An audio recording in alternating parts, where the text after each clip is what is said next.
ಪಂಡಿತ ರಾಮಕೃಷ್ಣ, ರಾಣಿ ಸಿಕ್ಕಿದ್ರು. ರಾಣಿ ಸಿಕ್ಕಿದ್ಲ ಅಂದ್ರೆ ಅರ್ಥ? ಅಂದ್ರೆ ಸಿಕ್ತೋ ಇಲ್ವೋ ಅಂತ ಆ ವಸ್ತು ಇವರ ಮಹಾರಾಣಿ ಕೇಳ್ತಿದ್ರಲ್ಲ. ನಿಮ್ಮ ಮಹಾರಾಣಿ ಇದ್ರಲ್ಲ, ಹಠ ಮಾಡ್ತಾ ಇದ್ರು. ನಿಮ್ಮನ್ನ ನೋಡೋಕು ಮುನ್ನ ಅವರಿಗೊಂದು ವಸ್ತು ಬೇಕಂತೆ. ಹಾಗೂ ಆ ವಿಶೇಷ ವಸ್ತು ನಮಗೆ ಪ್ರತೀತಿಯಾಗುತ್ತದೆ ಸಿಕ್ಕಿತೆಂದು. ಸಿಕ್ಕಿಲ್ವಾ? ಆದ್ರೆ ಸಿಗುತ್ತೆ. ನಾನೀ ಸೂಚನೆ ನೀಡಕ್ ಬಂದಿದ್ದೀನಿ. ರಾಜ ಧರ್ಮಪಾಲರ ಸನ್ಮಾನಕ್ಕಾಗಿ ರಾಜನರ್ತಕಿ ಸೌದಾಮಿನಿ ದೇವಿಯ ನೃತ್ಯ ಆಯೋಜಿಸಿದ್ರಲ್ಲ, ಅದರ ಸಮಯ ಬಂದಿದೆ. ಸೌದಾಮಿನಿ ದೇವಿ ಅವರು ಇನ್ನೇನು ಆಗಮನಿಸ್ತಾರೆ. ನೃತ್ಯಕ್ಕೆ ತಯಾರಾಗಿದ್ದಾರೆ. ಅದ್ಭುತ ಪಂಡಿತ ರಾಮಕೃಷ್ಣ, ನೃತ್ಯ ನಡೆಯಲಿ. ಮಹಾರಾಜ ಮಿತ್ರ, ಏನ್ ನಡೀತಾ ಇದೆ ಇಲ್ಲಿ? ನೀವ್ ಈಗ ಹೇಳ್ತಿದ್ದೀರಾ ಇಲ್ಲಿ ನೃತ್ಯ ಆಗುತ್ತೆ ಅಂತ, ಆಮೇಲೆ ನೀವ್ ಹೇಳ್ತೀರಾ ಕುದುರೆ ಸವಾರಿ ಸ್ಪರ್ಧೆ ನಡೆಯುತ್ತೆ ಅಂತ, ಆಮೇಲೆ ಕತ್ತಿ ವರ್ಷೆಯ ಆನಂದ ಪಡೀರಿ, ಆಮೇಲೆ ನಾಟಕ ರಂಜನೆ ನಡೆಯುತ್ತೆ, ಆಮೇಲೆ ರಾತ್ರಿ ಆಗುತ್ತೆ, ಆಗ್ಲೂ ನಕ್ಷತ್ರ ಎಣಿಸೋ ಕಾರ್ಯಕ್ರಮ ನಡೆಯುತ್ತೆ. ಮಿತ್ರ, ನಾವು ಕೇವಲ ಇಷ್ಟನ್ನೇ ಹೇಳ್ತೀವಿ. ನಮಗೆ ಶೀಘ್ರಾತಿ ಶೀಘ್ರ ರಾಣಿ ಮುನ್ಮುನ್ ಅವ್ರನ್ನ ತೋರಿಸಿ. ಆಯ್ತು, ಅವಶ್ಯವಾಗಿ. ಮಹಾರಾಜ ಧರ್ಮಪಾಲರೇ, ನಿಮ್ಮ ಪ್ರಿಯ ರಾಣಿ ಮುನ್ಮುನ್ ನಿಮ್ಮನ್ನು ಭೇಟಿ ಮಾಡಲೆಂದೇ ಶೃಂಗಾರ ಮಾಡಿಕೊಳ್ಳುತ್ತಿದ್ದಾರೆ. ಅದಕ್ಕೆ ಸ್ವಲ್ಪ ಸಮಯ ಹಿಡಿತಿದೆ. ಮಿತ್ರ, ನೀವೀ ನೃತ್ಯವನ್ನು ನೋಡಲೇಬೇಕು. ನಮಗಾಗಿ ನಾವು ನಿಮಗೆ ವಚನ ನೀಡುತ್ತೇವೆ. ಈ ನೃತ್ಯದ ಆಯೋಜನೆ ಅಂತಿಮವಾಗಿರುತ್ತದೆ. ರಾಣಿ ಮುನ್ಮುನ್, ನಾವು ಬಂದ್ವಿ. ಈಗ ಮಹಾರಾಣಿ ತಿರುಮಲಾಂಬ ಹೇಳಿ. ತಾವು ಬೇಗ ಹೋಗಿ ಹಾಗೂ ಹೇಳಿ ಮಹಾರಾಣಿ ಮುನ್ಮುನ್ ರವರಿಗೆ ಅವರು ಶೃಂಗಾರವನ್ನು ಆರಾಮಾಗಿ ಮಾಡಿಕೊಳ್ಳಲಿ. ಅಲ್ಲಿವರೆಗೂ ನಮ್ಮ ಮಿತ್ರ ನೃತ್ಯದ ಆನಂದ ಪಡೆಯಲಿ.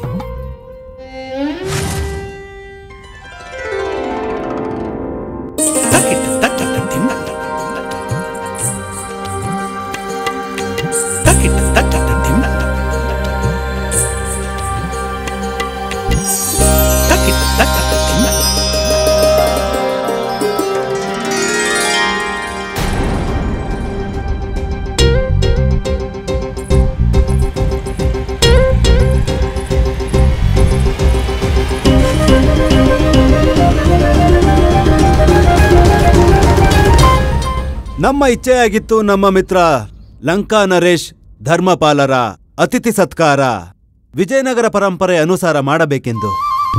ಮಿತ್ರ, ನೀವೀ ನೃತ್ಯವನ್ನು ನೋಡಲು ಸಮ್ಮತಿಸಿದ್ದಕ್ಕೆ ನಿಮಗೆ ಧನ್ಯವಾದ ತಿಳಿಸುತ್ತೇವೆ. ಮಿತ್ರ, ಬೇಗ ನೃತ್ಯದ ಟಿಕೆಟ್ ಮಾಡಿ. ನೋಡಿ, ಲಂಕಾ ನರೇಶರು ಸೌದಾಮಿನಿ ದೇವಿಯ ನೃತ್ಯ ನೋಡಲು ಎಷ್ಟು ಆತುರ ಪಡ್ತಿದ್ದಾರೆ. ಇಲ್ಲ ಗುರುವರೆಯ, ಮಹಾರಾಜರು ಹೇಳ್ತಿದ್ದಾರೆ ಅವರಿಗೆ ಅತಿ ಪ್ರಸನ್ನತೆಯಾಗುತ್ತದೆ. ಈ ನೃತ್ಯವನ್ನು ಬೇಗ ವಿಳಂಬ ಮಾಡದೆ ಮುಗಿಸಿದರೆ, ಯಾಕೆಂದರೆ ನೃತ್ಯವನ್ನು ನೋಡಬೇಕಾಗಿಲ್ಲ, ಬದಲಾಗಿ ಅವರಿಗೆ ಅತಿ ಶೀಘ್ರ ರಾಣಿಯನ್ನು ನೋಡಬೇಕು. ಅವಶ್ಯ ಮಿತ್ರ, ನಾವು ಅತಿ ಶೀಘ್ರ. ಪ್ರಣಾಮಗಳು ಮಹಾರಾಜ. ಪ್ರಣಾಮಗಳು. ಲಂಕಾರಾಜರೇ, ನನ್ನ ಬಳಿ ಒಂದು ಖೇದಕರ ಸೂಚನೆ ಇದೆ. ಏನದು? ಸೂಚನೆ ಏನಂದ್ರೆ, ಲಂಕೆಯಲ್ಲಿ ಕೆಲವು ವಿರೋಧಿಗಳು ವಿದ್ರೋಹವೆಸಗಿದ್ದಾರೆ. ಏನು? ನಿಮ್ಮದೇ ಸಭಾಸದರು ವಿದ್ರೋಹವೆಸಗಿದ್ದಾರೆ. ವಿದ್ರೋಹ? ಮಹಾರಾಜರು ಹೇಳ್ತಿದ್ದಾರೆ ಅವರು ವಿದ್ರೋಹಿಗಳನ್ನು ಸುಮ್ಮನೆ ಬಿಡುವುದಿಲ್ಲ. ಮಿತ್ರ, ಲಂಕೆಯಲ್ಲಿ ವಿದ್ರೋಹವಾಗಿದೆ. ನೀವು ಅತಿ ಶೀಘ್ರ ಲಂಕೆಗೆ ಹೋಗಬೇಕು. ಆದರೆ ನೀವೊಬ್ಬರೇ ಹೋಗುವುದಿಲ್ಲ, ನಾವು ಬರುತ್ತೇವೆ. ಹಾಗೆ ನಿಮ್ಮ ಮಹಾರಾಣಿ ಮುನ್ಮುನ್ ಅವರ ವಿಷಯ, ಅವರು ವಿದ್ರೋಹ ಸಮಾಪ್ತಿಯಾದ ನಂತರ ಲಂಕೆಗೆ ಬರುತ್ತಾರೆ. ನಡೆಯಿರಿ.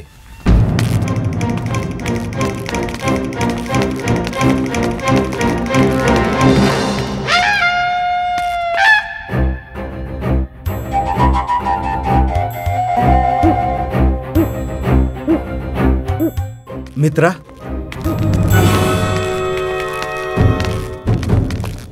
ಏನಾಯ್ತು ಮಿತ್ರ? ನಾವು ಮೊದಲು ನೃತ್ಯ ನೋಡ್ತೀವಿ. ನಮ್ಮ ಮಿತ್ರ ಇಷ್ಟು ಪ್ರೀತಿಯಿಂದ ಆಯೋಜಿಸಿದ್ದಾರೆ, ಅಲ್ಲಿವರೆಗೂ ಮುನುಮುನು ಸಿಂಗಾರ ಮಾಡ್ಕೊಂಡ್ಬಿಡ್ತಾರೆ. ಲಂಕೆಗೆ ನಾವು ಮುನುಮುನು ಜೊತೆನೆ ಪ್ರಸ್ಥಾನ ಮಾಡ್ತೀವಿ. ಕ್ಷಮಿಸಬೇಕು ಲಂಕಾ ನರೇಶರೇ. ನೋಡಿ, ನಿಮ್ಮ ರಾಜ್ಯದಲ್ಲಿ ವಿದ್ರೋಹ ಆಗಿದೆ, ಅದನ್ನು ಶಾಂತಗೊಳಿಸಲು ಹೋಗಬೇಕಿದೆ. ಅಲ್ಲಿ ಯಾವುದೋ ವಿವಾಹ ಸಮಾರಂಭ ನಡೀತಿದ್ಯಾ? ನಿಮ್ ರಾಣಿ ಇಲ್ದೆ ನೀವು ಹೋಗೋಕ್ಕಾಗಲ್ಲ ಅನ್ನೋದಕ್ಕೆ? ಮಹಾರಾಜ ಧರ್ಮಪಾಲ, ನೀವು ವಿಚಾರ ಮಾಡಬೇಕು. ಹೊರಗಿನವ್ರಿಗಿಂತ ನಮ್ಮವರೇ ದಂಗೆ ಹೇಳೋದು ಆಕ್ರಮಣಕಾರಿಯಾಗಿರುತ್ತೆ. ಇದನ್ನ ಸಮಯಕ್ಕೆ ಸರಿಯಾಗಿ ತಡೀದೇ ಇದ್ರೆ ಕಾಡ್ಗಿಚ್ಚಿನ ರೀತಿ ಅದು ಎಂಥ ಪ್ರಚಂಡ ರೂಪ ಪಡೆಯುತ್ತೆ ಅಂದ್ರೆ ಎಲ್ಲಾ ಭಸ್ಮ ಮಾಡ್ಬಿಡುತ್ತೆ. ಡಿಕ್ಕ ಡಿಕ್ಕ ಡುನ್ನ. ಪಂಡಿತ ರಾಮಕೃಷ್ಣರೇ, ಮಹಾರಾಜರು ನಿಮ್ಮ ಮಾತಿಗೆ ಸಮ್ಮತಿಸಿದ್ದಾರೆ. ಆದರೆ ಅವರು ಹೇಳಬಯಸೋದು, ವಿದ್ರೋಹಿಗಳನ್ನು ದಮನ ಮಾಡುವ ವೇಳೆ ಅಲ್ಲಿ ರಾಣಿಯ ನೆನಪಾದರೆ ಮತ್ತೆ ವಿಜಯನಗರಕ್ಕೆ ಬರಬೇಕಾಗುತ್ತದೆ. ಅದಕ್ಕಾಗಿ ರಾಣಿಯ ಜೊತೆ ಹೋಗುವುದು ಅವಶ್ಯಕತೆ ಇದೆ. ಪ್ರೇಮ ಕುರುಡು ಅಂತ ನಾವು ಕೇಳಿದ್ವಿ, ಆದ್ರೆ ಕುರುಡು ಕಿವುಡು ಹಾಗೂ ಇಷ್ಟು ಮೂರ್ಖತಾಪೂರ್ಣವೂ ಆಗಿರುತ್ತಾ? ಮಹಾಮಂತ್ರಿಗಳೇ, ಮಹಾರಾಜ, ನೀವು ನಮ್ಮ ಮುಖವನ್ನೇನು ನೋಡುತ್ತಿರುವಿರಿ? ನಮ್ಮ ಮಿತ್ರ ನೃತ್ಯ ನೋಡಿಯೇ ಅವರು ಹೊರಡುತ್ತಾರೆ. ನೃತ್ಯವನ್ನು ಆರಂಭಿಸಿ, ರಾಜ ನರ್ತಕಿಯನ್ನು ಪ್ರಸ್ತುತಪಡಿಸಿ. ತಮ್ಮ ಆಜ್ಞೆ ಮಹಾರಾಜ.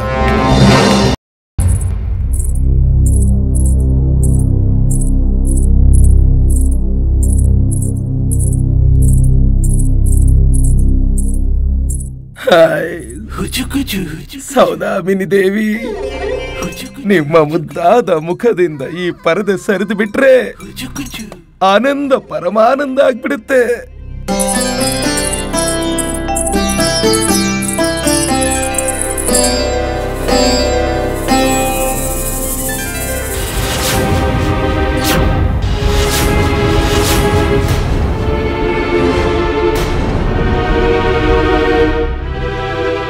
ಡಿಕ್ಕ ಡಿಕ್ಕ ಡುನ್ನ.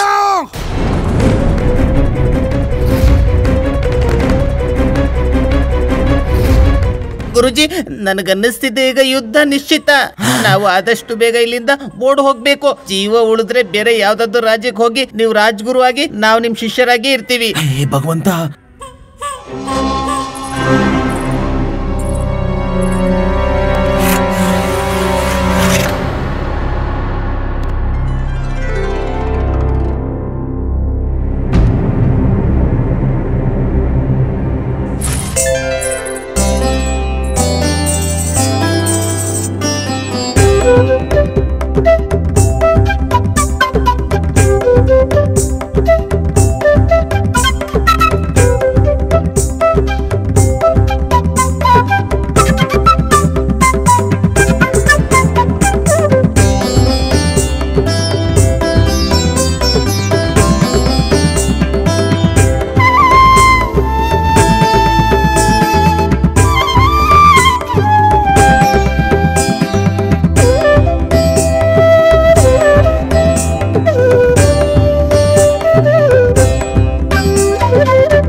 ಡಿಕ್ಕ ಡಿಕ್ಕ ಡುನ್ನ.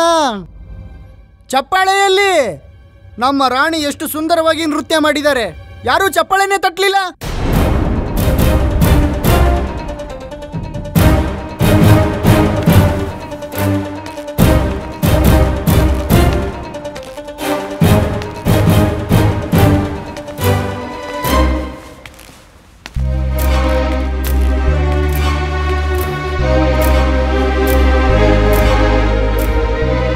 ಮಹಾರಾಜ ಧರ್ಮಪಾಲ, ಪ್ರಶ್ನೆ ಇದೆಲ್ಲ ನಾವು ಯಾಕೆ ಚಪ್ಪಾಳೆ ಹೊಡಿಲಿಲ್ಲ ಅನ್ನೋದು. ಪ್ರಶ್ನೆ ಇದು ಏನಂದ್ರೆ, ನೀವ್ಯಾಕೆ ಚಪ್ಪಾಳೆ ಹೊಡಿತಿದ್ರಿ ಅನ್ನೋದು. ಯಾಕೆ ಅಂದ್ರೆ ಇಲ್ಲಿಗೆ ನಡೆದಿದ್ದು ಒಬ್ಬ ರಾಣಿಯ ಘನತೆ ಹಾಗೂ ಗೌರವಕ್ಕೆ ಅನುರೂಪವಾಗಿತ್ತೆ. ಒಬ್ಬ ಮಹಾರಾಜ, ಒಬ್ಬ ಪತಿ ಇದನ್ನೆಲ್ಲ ಹೇಗೆ ಸಹಿಸಬಲ್ಲ? ಅವನ ಪತ್ನಿ ತುಂಬಿದ ಸಭೆಯಲ್ಲಿ ಹೀಗೆಲ್ಲರ ಮುಂದೆ ನೃತ್ಯ ಮಾಡೋದನ್ನ. ನಾವಂತೂ ನೃತ್ಯ ಆರಂಭವಾದಾಗ ತುಂಬಾ ಕ್ರೋಧಿತರಾಗಿದ್ವಿ. ಆದರೆ ನಿಧಾನವಾಗಿ ರಾಣಿ ಕಲೆ ನಮ್ಮ ಹೃದಯವನ್ನ ಮಂತ್ರಮುಗ್ಧ ಮಾಡಿಬಿಡ್ತು. ಸಂಭವತಃ ಇದು ರಾಣಿಯ ಬಗ್ಗೆ ನಮಗಿರೋ ಪ್ರೇಮದ ಕಾರಣದಿಂದ ಆಗಿದೆ. ಕ್ಷಮಿಸಬೇಕು ರಾಜ ಧರ್ಮಪಾಲ, ಆದರೆ ಪ್ರೇಮಕ್ಕೆ ಈ ರೀತಿ ತೃಪ್ತಿಪೂರ್ಣ ಪರಿಭಾಷೆ ನೀಡಬೇಡಿ. ಯಾವುದನ್ನ ನೀವು ಪ್ರೇಮ ಅನ್ಕೊಂಡಿದ್ರೋ ಅದು ಪ್ರೇಮವಲ್ಲ. ಅದಂತೂ ಇನ್ನೊಬ್ಬರ ಜೀವನಕ್ಕೆ ಅಂಕುಶ ಹಾಕ್ದಂತೆ. ಮಹಾರಾಜ ಧರ್ಮಪಾಲ, ನಿಮ್ಗೆ ಪ್ರೇಮದ ನಶೆ ಏರಿದೆ. ಪ್ರೇಮ ನಿಮ್ಮ ದೌರ್ಬಲ್ಯವಾಗಿದೆ. ಸಂಭವತಃ ಇದೇ ಕಾರಣಕ್ಕೆ ರಾಣಿ ಮುನ್ಮುನ್ ಆತ್ಮಹತ್ಯೆ ವಿಚಾರ ಮಾಡಿದ್ರು ಮಹಾರಾಜ. ಕ್ಷಮಿಸಬೇಕು, ಆದ್ರೆ ಏನಾದ್ರೂ ರಾಣಿ ವ್ಯಕ್ತಿತ್ವ ಬದಲಾವಣೆ ಏನಾದ್ರೂ ಆಗಿತ್ತಾ? ನಮಗೆ ರಾಣಿಯ ವ್ಯಕ್ತಿತ್ವ ಬದಲಾವಣೆ ಬಗ್ಗೆ ಗೊತ್ತಾಗಿತ್ತು. ಅದಕ್ಕೆ ರಾಣಿ ನೃತ್ಯ ಮಾಡೋದನ್ನ ನಾವು ತಡಿಲಿಲ್ಲ. ಇಲ್ಲ, ಮಹಾರಾಣಿ ಮುನ್ಮುನ್ ಪೂರ್ಣತಃ ಸರಿ ಇದ್ದಾರೆ. ಚೈತನ್ಯವಿದೆ, ಮತ್ತು ಈ ನೃತ್ಯವನ್ನು ಇವರು ವ್ಯಕ್ತಿತ್ವ ಪರಿವರ್ತನೆಯ ವಿಕಾರದಿಂದ ಮಾಡಲಿಲ್ಲ, ಬದಲಿಗೆ ಚೆನ್ನಾಗಿ ಯೋಚಿಸಿ ಮಾಡಿದ್ದಾರೆ. ಇವ್ರಿಗೆ ಹೀಗೆ ಮಾಡುವಂತೆ ನಾನೇ ಹೇಳಿದ್ದೆ.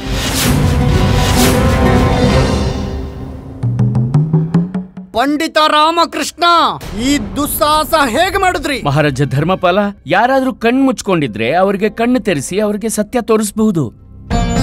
ಆದ್ರೆ ಕಣ್ಣು ತೆರೆಸಿದ ನಂತರವೂ ಅವರಿಗೆ ಸತ್ಯ ಕಾಣ್ಲಿಲ್ಲ ಅಂದ್ರೆ ಆಗ ಅವರ ಕಣ್ಣಿನ ಮುಂದಿರುವ ಸುಳ್ಳಿನ ಪರದೆ ಸರಿಸಬೇಕಾಗುತ್ತೆ. ನಾನೀಗ ಅದನ್ನೇ ಪ್ರಯತ್ನ ಮಾಡಿದ್ದು. ಪಂಡಿತ ರಾಮಕೃಷ್ಣ, ನೀವೇನನ್ನು ಹೇಳೋಕೆ ಬಯಸಿದ್ದೀರಾ ಸ್ಪಷ್ಟಪಡಿಸಿ. ಹಾ ಮಹಾರಾಜ, ನಾನು ವಿಸ್ತಾರವಾಗಿ ಹೇಳ್ತೀನಿ. ಮಹಾರಾಜ ಧರ್ಮಪಾಲ ತಾವು ಹೊರಟ ನಂತರ ರಾಣಿ ಮುನ್ಮುನ್ ಅರಮನೆಯಿಂದ ಹೇಗೆ ಮಾಯ ಆದ್ರು ಅಂದ್ರೆ ಪಂಜರದೊಳಗಿನ ಹಕ್ಕಿಗೆ ಹಾರಿ ಹೋಗುವ ಅವಕಾಶ ಸಿಕ್ಕ ಹಾಗೆ. ಈ ಮಧ್ಯೆ ಹಲವು ಬಾರಿ ಇವರ ವ್ಯಕ್ತಿತ್ವವೂ ಬದಲಾಯಿತು. ಒಮ್ಮೆ ಇವರು ಗುರುವರಿಯರ ಅಮ್ಮನಾದ್ರೂ, ಒಮ್ಮೆ ಯೋಧ, ಮತ್ತೊಮ್ಮೆ ಡಾಕು ಜ್ವಾಲಾದೇವಿ, ಹಾಗೂ ಅಂತ್ಯದಲ್ಲಿ ನನ್ನ ಮನೆಯಲ್ಲೇ ನನ್ನ ಮಾವನ ರೂಪದಲ್ಲಿ ಸಿಕ್ಕಿದ್ರು. ಇವರು ಹೋದ ನಂತರ ನನಗನ್ನಿಸ್ತು ರಾಣಿ ಮುನ್ಮುನ್ ಪುನಃ ನನ್ನ ಊಹೆಗಿಂತ ದೂರ ಹೋಗಿದ್ದಾರೆ ಅಂತ. ತಕ್ಷಣ ನನಗೆ ಒಂದು ಹಿಂದಿನ ಘಟನೆ ನೆನಪಾಯ್ತು ಮಹಾರಾಜ. ಮಹಾರಾಣಿ ಮುನ್ಮುನ್ ಡಾಕು ಜ್ವಾಲಾದೇವಿಯಾಗಿ ನನ್ನನ್ನು ಹಿಂಬಾಲಿಸಿದಾಗ ನಾನು ಗಂಟೆಗೆ ಡಿಕ್ಕಿ ಹೊಡೆದೆ. ಆ ಗಂಟೆಯ ಧ್ವನಿಯಿಂದ ಬರೀ ಮಹಾರಾಣಿ ಮುನ್ಮುನ್ ನಾನು ಹಿಂದೆ ಬರೋದು ನಿಲ್ಸಿದ್ ಮಾತ್ರ ಅಲ್ಲದೆ ಅವರ ವಿಕಾರತೆಯಿಂದ ಹೊರಬಂದು ಸರಿ ಕೂಡ ಆಗಿದ್ರು.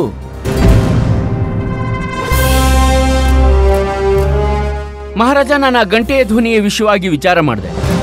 ಆಗಲೇ ನನಗೆ ಸ್ಪಷ್ಟವಾಗಿ ಹೋಗಿತ್ತು, ನನಗೆ ಮಹಾರಾಣಿ ಮುನ್ಮುನ್ರನ್ನು ಸರಿ ಮಾಡುವ ಸಫಲ ಮಂತ್ರ ಹಾಗೂ ಇವರ ವಿಕಾರಕ್ಕೆ ಉಪಚಾರ ಸಿಕ್ಕಿದೆ ಅಂತ.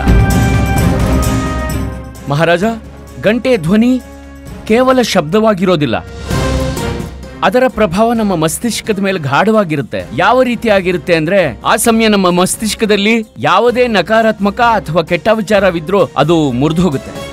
ಅರ್ಥಾತ್ ನಾವದರ ಪ್ರಭಾವದಿಂದ ಹೊರಬರ್ತೇವೆ. ಗಂಟೆಯ ಧ್ವನಿ ನಮ್ಮಲ್ಲಿ ಚೈತನ್ಯ ತುಂಬೋದು ಮಾತ್ರ ಅಲ್ಲ, ಜೊತೆಗೆ ನಮ್ಮ ಧ್ಯಾನ, ನಮ್ಮ ಏಕಾಗ್ರತೆ ಹೆಚ್ಚಿಸಿ ನಮ್ಮೊಳಗೆ ಸಮರ್ಪಣೆಯ ಭಾವವನ್ನು ಜಾಗೃತಗೊಳಿಸುತ್ತೆ. ಅದಕ್ಕೆ ನಾವು ಪೂಜೆಯಂತಹ ಸಂಯಮ ಹಾಗೂ ಅರ್ಪಣೆಯ ಕಾರ್ಯವನ್ನು ಇಷ್ಟು ಸರಳವಾಗಿ ಮಾಡಬಲ್ಲೆವು. ಅದಕ್ಕೆ ಮಹಾರಾಜ ಧರ್ಮಪಾಲ, ಗುಡಿ ಯಾವುದೇ ದೇವರದ್ದಾಗಿರಲಿ ಅಲ್ಲಿ ಗಂಟೆ ಇದ್ದೇ ಇರುತ್ತೆ. ಹಾಗೂ ಗಂಟೆಯ ಧ್ವನಿಯ ಬಗೆಗಿನ ಈ ಎಲ್ಲಾ ಮಾಹಿತಿ ಸಂಪೂರ್ಣ ವೈಜ್ಞಾನಿಕ.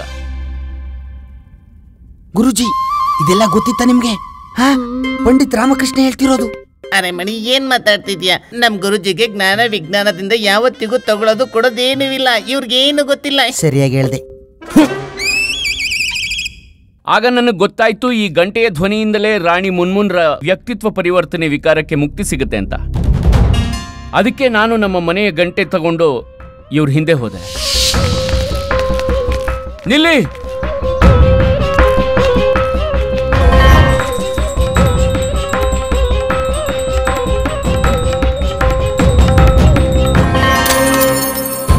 ಪಂಡಿತ ರಾಮಕೃಷ್ಣ, ನಾನು ಇಲ್ಲೇನ್ ಮಾಡ್ತಿದ್ದೀನಿ ಈ ಅವಸ್ಥೆಯಲ್ಲಿ, ಪುರುಷರ ವಸ್ತ್ರದಲ್ಲಿ? ರಾಣಿ ಮುನ್ಮುನ್, ನಿಮ್ಗೆಲ್ಲ ವಿಸ್ತಾರವಾಗಿ ಹೇಳ್ತೀನಿ, ದಯಮಾಡಿ ಒಳಗೆ ಬನ್ನಿ. ರಾಣಿ ಮುನ್ಮುನ್, ನನ್ನ ಮಾತನ್ನ ಹೃದಯ ಗಟ್ಟಿ ಮಾಡ್ಕೊಂಡು ಕೇಳಿ. ನಿಮ್ಗೊಂದು ಮಾನಸಿಕ ವಿಕಾರತೆ ಇದೆ, ಆದ್ರೆ ನೀವು ಬಯಸಿದ್ರೆ ನಿಮ್ಮ ಮನೋಬಲದಿಂದ ಅದನ್ನ ದೂರ ಮಾಡಬಹುದು. ಕೇವಲ ನೀವೊಬ್ರೇ ಪಂಡಿತರಾಮ ನನ್ನೀ ಕಷ್ಟ ಅರಿತಿದ್ದು. ಸತ್ಯ ಏನಂದ್ರೆ ನಾವು ರಾಣಿಯಾಗಿ ಖಂಡಿತ ಖುಷಿಯಾಗಿಲ್ಲ. ಧರ್ಮಪಾಲರ ಪ್ರೇಮ ಜಾಲಕ್ಕೆ ಸಿಲುಕಿ ನಾನೇನು ಮಾಡಕ್ಕಾಗ್ತಿಲ್ಲ. ದಾಸಿ ಮತ್ತು ಅನ್ಯರನ್ನು ಬಿಡಿ, ನನ್ನ ಒಂದು ಇಚ್ಛೆಯನ್ನು ಪೂರ್ಣಗೊಳಿಸಲು ರಾಜ ಧರ್ಮಪಾಲ ಸ್ವತಃ ಬರುತ್ತಾರೆ. ಹಾಗೂ ನನ್ನ ಎಲ್ಲ ಇಚ್ಛೆಗಳನ್ನು, ನನ್ನೆಲ್ಲ ಗುಣಗಳು ಹಾಗೂ ಕಲೆಯನ್ನು ನನ್ನಿಂದ ಶಾಶ್ವತವಾಗಿ ದೂರ ಮಾಡಿದ್ದಾರೆ. ನಾನೀ ರೀತಿ ಬದುಕಲಾರೆ. ಈ ಕಾರಣದಿಂದ ನನ್ನೊಳಗೆ ಅನೇಕ ಚಿಂತನೆಗಳು ಕಾಡುತ್ತಿವೆ. ನಾನು ಏನ್ ಬಯಸ್ತಾ ಇದ್ದೀನಿ ಅಂದ್ರೆ, ನನಗೂ ಸಾಧಾರಣ ಸ್ತ್ರೀ ತರ ಬದುಕೋಕ್ ಆಸೆ. ನನಗಂತೂ ರಾಣಿಯಾಗಿ ಬದುಕೋಕೆ ಯಾವ ಆಸಕ್ತಿನೂ ಇಲ್ಲ. ನಾನು ಆ ರೀತಿ ಬದುಕಲಾರೆ. ನಾನು ನನ್ನ ಜೀವನನೇ ಅಂತ್ಯ ಮಾಡ್ಕೊಳ್ತೀನಿ. ರಾಜರ ಕಾಳಜಿಯಿಂದ ಹಾಗೆ ಮಾಡಕ್ಕಾಗ್ತಿಲ್ಲ. ರಾಣಿ ಮುನ್ಮುನ್, ಒಂದು ಉಪಾಯ ಇದೆ. ಈಗ ನೀವು ನಾನು ಹೇಳೋ ಹಾಗೆ ಮಾಡ್ತೀರಾ? ಆ ರಾಜನರ್ತಕಿ ಸೌದಾಮಿನಿ ಬದಲು ನೀವು ನಿಮ್ಮ ನೃತ್ಯ ಕಲೆ ತೋರಿಸ್ಬೇಕು.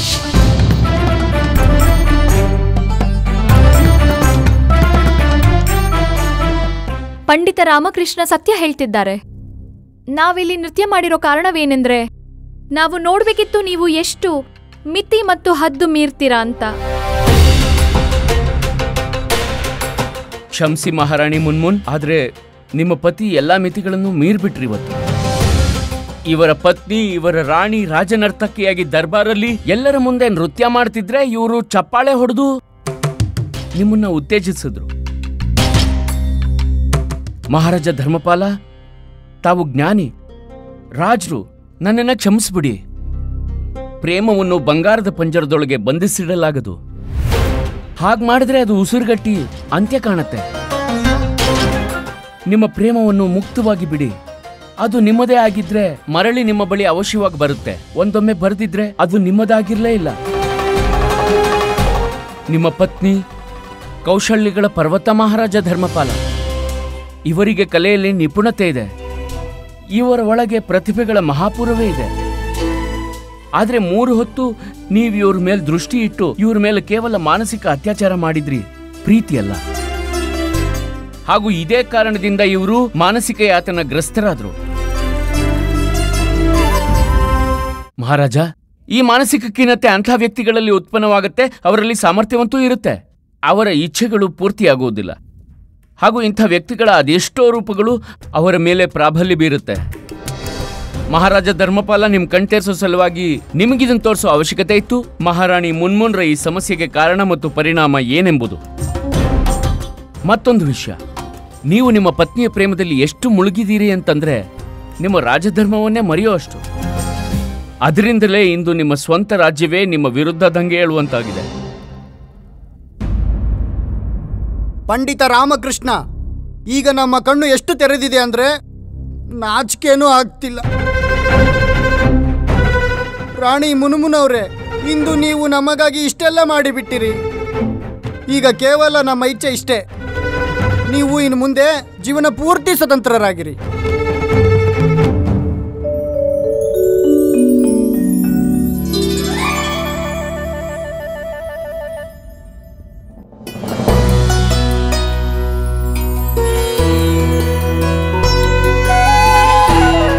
ರಾಣಿ ಮುನ್ಮುನವ್ರೆ, ನಮ್ಮಿಂದ ಇನ್ನು ಮುಂದೆ ದೂರ ಇರೋ ಅಭ್ಯಾಸ ಮಾಡ್ಕೊಳ್ಳಿ. ನೀವಿಲ್ಲಿ ಸುರಕ್ಷಿತವಾಗಿರಿ, ನಾವು ಲಂಕೆಗೆ ಹೊರಡುತ್ತೇವೆ. ಲಂಕೆಯಲ್ಲಿ ವಿದ್ರೋಹ ನಡೀತಿದೆ, ನಾವು ಈಗಲೇ ಪ್ರಸ್ಥಾನ ಮಾಡಬೇಕು. ಈಗ ಅಲ್ಲಿಗೆ ಹೋಗಿ ವಿದ್ರೋಹ ಸಮಾಪ್ತಿ ಮಾಡಿ ನಮ್ಮ ರಾಜಧರ್ಮ ನಿಭಾಯಿಸುತ್ತೇವೆ. ಆಮೇಲೆ ನಿಮ್ಮನ್ನು ಕರ್ಕೊಂಡೋಗ್ತೀವಿ. ಮಹಾರಾಜ ಧರ್ಮಪಾಲ, ತಾವು ಮತ್ತೆ ಮರೀತಿದ್ದೀರಿ. ಮಹಾರಾಣಿ ಮುನ್ಮುನ್ ಯುದ್ಧ ಕಲೆಯಲ್ಲಿ ಎಷ್ಟು ನಿಪುಣೆ ಅಂತ ನಾವೆಲ್ಲರೂ ನೋಡಿದೀವಿ, ಅಲ್ವೇ ಗುರುವರ್ಯ? ಹಾ ಪಂಡಿತ ರಾಮಕೃಷ್ಣ, ಏನಂತ ಹೇಳೋಣ ಲಂಕಾರಾಜರೇ, ನಿಮ್ಮ ರಾಣಿಯಲ್ಲಿ ಒಬ್ಬ ಮಹಾನ್ ವೀರಾಂಗನೆ ಆಗುವ ಎಲ್ಲ ಗುಣಗಳೂ ಇವೆ. ತಲವಾರು ವಿಷಯ ಬಿಡಿ, ಇವರು ಚಡಿಯಿಂದಲೇ ದೊಡ್ಡ ದೊಡ್ಡವರಿಗೆ ಪಾಠ ಕಲಿಸಬಲ್ಲರು. ಇವರ ಚಡಿ ಏಟನ್ನು ನಾವು ಯಾವತ್ತೂ ಮರೆಯಲ್ಲ. ಯೋಧೇ ಇವರು. ಮಹಾರಾಜರೇ, ಇವರ ಗರ್ಜನೆ ಶಿಂಬಿನಿ ಹಾಗೆ ಮತ್ತು ಚಾಟಿ ಏಟು ಮುಟ್ ನೋಡ್ಕೊಳ್ಳೋ ಹಾಗಿದೆ. ಮಹಾರಾಜ ಧರ್ಮಪಾಲ, ಒಂದು ವಿಷಯ ಸದಾ ಸ್ಮರಣೆಯಲ್ಲಿಡಿ. ನಾವು ಮತ್ತು ನಮ್ಮ ಸಂಗಾತಿಯ ಬಳಿ ಯಾವುದೇ ಕಲೆ ಮತ್ತು ವಿದ್ಯೆಗಳಿರುತ್ತೋ ಅದನ್ನು ಪೂರ್ಣ ಸನ್ಮಾನ ಮತ್ತು ಉಪಯೋಗ ಮಾಡಬೇಕು. ಮಹಾರಾಣಿ ಮುನ್ಮುನ್ರನ್ನು ನಿಮ್ಮ ಜೊತೆ ಕರ್ಕೊಂಡು ಹೋಗಿ ಇವರ ಕೈಗೆ ಖಡ್ಗವನ್ನ ನೀಡಿ, ಆಮೇಲೆ ನೋಡಿ ಇವರು ನಿಮ್ಮ ಸಹಭಾಗಿನಿಯಾಗಿ ನಿಮ್ಮ ವಿರುದ್ಧ ಎದ್ದಿರೋ ವಿದ್ರೋಹಿಗಳ ಹೆಸರು ಮತ್ತು ಗುರುತನ್ನು ಅಳಿಸಾಕ್ತಾರೆ ಅಂತ. ಪಂಡಿತ ರಾಮಕೃಷ್ಣ, ನೀವು ಮಹಾನರು. ನೀವು ನಮ್ಮ ಕಣ್ಣು ತೆರೆಸಿ ಮಾಡಿರುವ ಈ ಉಪಕಾರಕ್ಕೆ ನಮಗೆ ಅರ್ಥ ಆಗ್ತಿಲ್ಲ, ನಿಮಗೆ ಹೇಗೆ ಡಿಕ್ಕ ಡುನ ಮಾಡಬೇಕು ಅಂತ. ಮಹಾರಾಜ ಧರ್ಮಪಾಲ, ಈ ಸಮಯ ನೀವು ನನ್ನ ಬಗ್ಗೆ ಅಲ್ಲ, ನಿಮ್ಮ ರಾಜ್ಯದ ಬಗ್ಗೆ ಯೋಚಿಸಬೇಕು. ಅಲ್ಲಿ ನಿಮ್ಮ ಅವಶ್ಯಕತೆ ಬಹಳ ಇದೆ. ನೀವು ಶೀಘ್ರ ಲಂಕೆಯನ್ನು ತಲುಪಬೇಕು. ಅವಶ್ಯವಾಗಿ. ನೀವು ಸಂಭವತಃ ಸರಿಯಾಗಿ ಹೇಳಿದ್ರಿ. ನಾವೀಗಲೇ ಲಂಕೆಗೆ ಪ್ರಸ್ಥಾನ ಮಾಡುತ್ತೇವೆ. ನಿಲ್ಲಿ.